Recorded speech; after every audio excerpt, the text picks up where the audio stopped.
In Islam, a person, they have to pay zakat on their currency. And also another thing a person they have to pay zakat on are things that are merchandise, that is things that are for sale, if they had kept it for more than a year.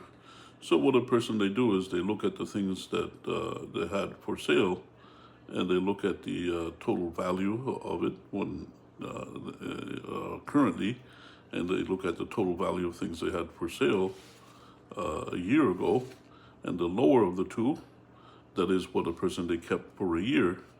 Because the other thing is, the things that are for sale, you have to keep it for a year. That's a condition also for things that are for sale. And then you add that on to the rest of the wealth that a person they have, and you give the zakat on 2.5%, the rest of the currency that a person they have. Like, for example, let's say a person they had a car for sale, and they had it for sale for a year, and the liquidized value of the car is like $10,000.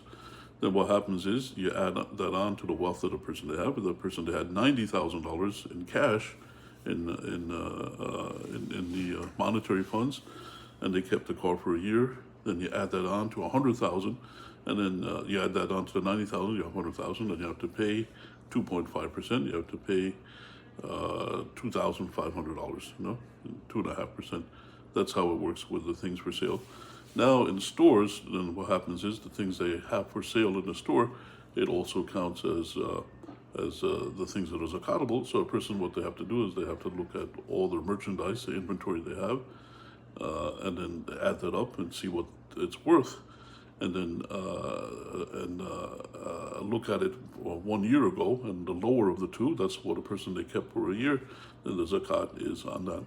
Some people, what they do is they go by the current inventory, which is a good way to do it. A person, they might pay a little bit more, and that's something that's a good way to do it also. And that includes the wealth too. Some people, they go by the current currency they have, the current cash assets that they have.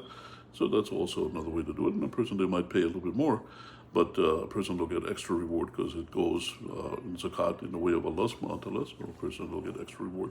But one of the conditions for the zakat is the person they have to have had it for a year. And that's the case about the inventory. The things that people they use, they utilize, it's not on the zakat. It's just what a person they have kept for sale. And there's a whole lecture on it in the, if you check my other videos, there's a whole extensive lecture in the Humbly School, the Zakat and merchandise. And Allah subhanahu wa ta'ala knows best. And may peace and blessings be upon Prophet Muhammad sallallahu alaihi wasallam.